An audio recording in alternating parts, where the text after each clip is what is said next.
Operation सिंदूर के बाद पहली कैबिनेट की मीटिंग आज। पीएम मोदी सरकार का एजेंडा पेश करेंगे। कैबिनेट सचिव साल भर का रिपोर्ट कार्ड पेश करेंगे।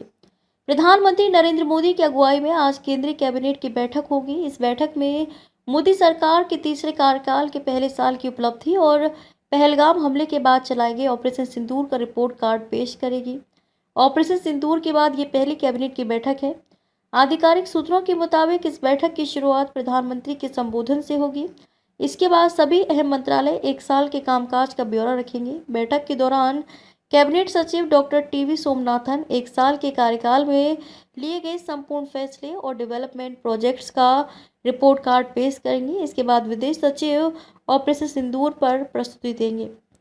पीएम मोदी संबोधन में अपनी सरकार का एजेंडा पेश करेंगे। प्रधानमंत्री ने तीसरे कार्यकाल के दौरान बीते साल 28 अगस्त की मंत्रिपरिषद की बैठक में परफॉर्म, रिफॉर्म, ट्रांसफॉर्म और इन्फॉर्म का नारा दिया था। साथ ही भारत को आर्थिक महाशक्ति बनाने के लिए पॉलिसीज में महिला, गरीब, युवा और किसानों को रखने का आह्वान किया था। इस बार के संबोधन में पीएम भारत को दुनिया की तीसरी सबसे बड़ी अर्थव्यवस्था बनाने के साथ 2047 तक विकसित देश में शामिल करने का रोड मैप बताएंगे। ऑपरेशन सिंदूर पर संसद का विशेष सत्र बुलाने के लिए INDIA ब्लॉक की मंगलवार को नई दिल्ली में बैठक हुई। इसमें 16 विपक्षी पार्टियों ने हिस्सा लिया। टीएमसी सांसद डेरेक ओब्रायन ने जानकारी दी कि सभी दलों ने पीएम को पत्र लिखकर संसद का विशेष सत्र बुलाने की मांग की गई है। आम आदमी पार्टी मीटिंग में शामिल नहीं हुई। डेरेक ने बताया कि आप बुधवार को प्रधानमंत्री को अलग से चिट्ठी भेजेगी। प्रधानमंत्री नरेंद्र मोदी ने 1 जून को भाजपा एनडीए शासित 19 राज्यों के सीएम, डेप्यूटी सीएम के साथ दिल्ली में बैठक की। इसमें गृह मंत्री अमित शाह, रक्षा मंत्री राजनाथ सिंह, भाजपा राष्ट्रीय अध्यक्ष जेपी नड्डा भी मौजूद रहे। पीटीआई ने सूत्रों के हवाले से कहा, बैठक में पीएम मोदी ने कहा कि जाति जनगणना उनकी सरकार के उस मॉडल की दिशा में एक कदम है जिसके तहत वे हाशिए पर पड़े लोगों और हर क्षेत्र में पिछड़े लोगों को विकास की मुख्य धारा में लाएंगे।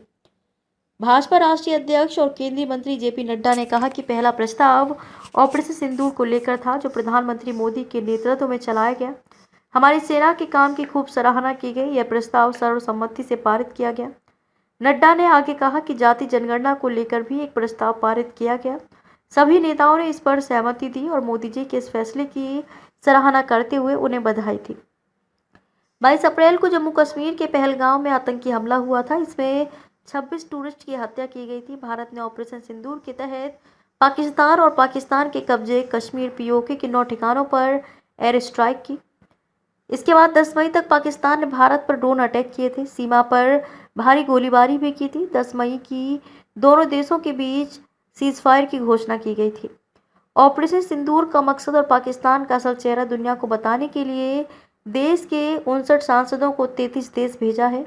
59 सांसद 7 सर्वदलीय टीमों डेलीगेशन में बटे हैं। 7 टीमों के साथ 8 पूर्व राजनयिक भी हैं। विदेश सचिव विक्रम मिस्री ने 20 मई को सांसदों को इस पहल के बारे में ब्रीफिंग दी थी।